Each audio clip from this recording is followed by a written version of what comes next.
आत्मीय भाइयों, सादर प्रणाम। भाइयों बहनों, आज हम सभी भगवान के पावन सत्संग में प्रवेश करें। परम पूज्य गुरुदेव ने अपने प्रेरणाप्रद दृष्टान में वाङ्मय में इस प्रसंग को लिखा है। त्याग, तप और करुणा का अद्भुत समन्वय। माँ शैलसुता जगत जननी भगवती माता पार्वती ने भगवान शंकर को पाने के लिए कठोरतम तप किया और एकांत में तप किया, घोर तप किया। उनके सारे परिवारजनों ने, माता ने, पिता ने, भाई बंधुओं ने, स्वजनों ने उसको खूब समझाया कि आप बस में रमाने वाले, एकांत में निवास करने वाले, शमशान में रहने वाले, नंग धड़ंग भूत भावन को आप अपना पति पाना चाहते, उसमें क्या आपको लाभ होगा? आपको पाने के लिए हजारों हजारों राजकुमार तैयार बैठे हैं। जीवन का आनंद लो, ये सब जिद छोड़ो। माता पार्वती नहीं मानी और उन्हें अपनी हट को छोड़ाने सुकत, परंतु पार्वती अपने संकल्प पर अडिग रही और निरंतर तप इसका अनुष्ठान करती रही। घोर तप करने पर उन्होंने अपने सुकुमल काया को बिल्कुल सुखा दिया। इतना कठोरतम तप किया, अंततः उनकी अचल निष्ठा और कठोर तप से भगवान शंकर प्रसन्न हो गए। भगवान शंकर ने दर्शन दिया, पार्वती ने उन्हें पति रूप में पाने की इच्छा व्यक्त की, कामना व्यक्त की। भगवान शंकर ने उनके तप से प्रभावित होकर उनको आश्वस्त कर दिया कि ठीक है, हम आपके पति बनने के लिए तैयार हैं, और उनको वरदान देके वहाँ से अंतर्ध्यान हो गए। और वो भी बाहर आई। जिस स्थल पर तप करे तो वहाँ से बाहर निकल कर कंदरा गिरी गुफाओं से बाहर आकर एक शिला के पत्थर बैठी। सामने एक सरोवर था और वो बैठी थी माता पार्वती। इतने में एक बालक के चिल्लाने की आवाज़ आई, रुदन की आवाज़ आई। माँ भगवती पार्वती ने उनको देखा। आवाज़ कहाँ से आ रही? सरोवर में एक बालक चीख रहा था, मुझे बचाओ, मुझे बचाओ, मुझे ये ग्राह मगर जो है खा जाएगा, मेरे को पकड़ के ले जा रहा है।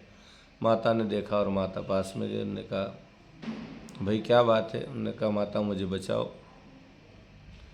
मुझे बचा लीजिए, मैं अपने माता पिता की इकलौती संतान हूँ और ये ग्राह मुझे खा जाएगा, ये जल में खींच रहा है मुझे। माता पार्वती ने उस ग्राह से विनती की कि भाई इसको छोड़ दो, बदले में आप जो चाहो मैं दे दूंगी। ग्राह ने कहा, भाई मेरा नियम है कि अपराह्न काल में मेरे को जो भी सामने आएगा या जो दिखाई देगा उसको मैं पकड़ूंगा और अपना आहार बनाऊंगा, ये मेरा नियम है। माता पार्वती ने कहा, भाई तुम जो चाहो मैं दे दूंगी, लेकिन इस बालक को छोड़ दो। बात करने में उसका थोड़ा सा पकड़ ढीली और बालक बाहर आ गया। ग्राह ने बोला, भाई क्या कर सकती हैं आप, क्या दे सकते हो? उन्होंने बोले, जो मांगो वो दे सकती हूँ। तो ग्राह ने कहा कि आपने हिमालय की इस गिरी कंदरा में बैठकर कठोर तप किया है, क्या वो तप का पुण्य दान कर सकती हैं? माता पार्वती ने कहा, बिल्कुल कर सकते हैं। तो सोच लो, तुमने जिस उद्देश्य के लिए तप किया है और वो उद्देश्य पूरा हो तो आप छोड़ दोगे तो फिर वापस तप करना पड़ेगा। उन्होंने कहा कि मैं और तप कर सकती हूँ, लेकिन इस बालक को मरते नहीं देख सकती। और माता पार्वती ने जल लिया और अपने तप का जो पुण्य था उसको दान कर दिया। और माता बड़ी प्रसन्न हुई कि मैंने इस बालक को बचा लिया। माँ वहाँ से फिर से वापस अपनी गिरिकंदरा गुफा में चली गई और वहाँ बैठकर फिर तप आरंभ करने लगी। तो भगवान भूत भावन भोलेनाथ फिर से प्रकट हुए और माता पार्वती को भोलेनाथ कहते हैं कि हे शैल सुता, आप अब घर जाइए, आपको तप करने की जरूरत नहीं है। आपने जो बड़ा तप किया है, बड़ा त्याग किया है, वो उस तप से 1000 गुना बड़ा है कि किसी जीव को बचाने के लिए आपने अपने पूरे तप का पुण्य दान कर दिया। तो वो जो त्याग था आपका, वो त्याग उस तप से 1000 गुना बड़ा हो गया है और अब तुम्हें कोई तप और जप करने की जरूरत नहीं, तुम तो जाओ अपने पिता के यहाँ। और इस प्रकार से माता की तप, त्याग और करुणा, बालक को देखकर जो करुणा पिघली और जो ने त्याग किया, तब तो किया ही था, उस त्याग को, उस करुणा को भगवान भोलेनाथ को रिझाने में सहायक हुआ। भाइयों बहनों, जीवन में देने वाले को देवता कहा गया है और देववृत्तियाँ जितनी भी होती है वो इसी स्तर की होती है।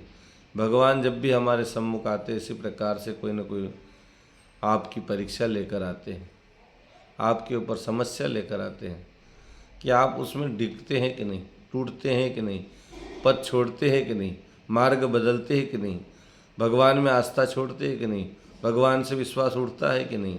और यदि नहीं तो निश्चित ही मान के चलिए कि आपकी भक्ति, आपका ईश्वर के प्रति लगाव, आपका धर्म के प्रति जो सोच है, चिंतन है, विचार है, वो निश्चित ही सराहनीय है।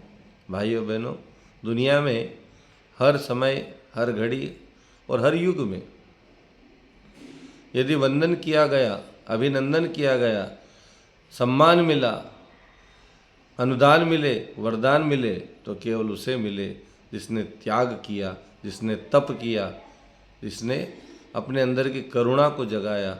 भाइयों बहनों, हम भी सभी इसी स्तर की जीवन शैली को अपनाएं, देने वाला बने, देवता बने, तभी हमारा जीवन सार्थक और सफल होता चला जाएगा। ओम शांति।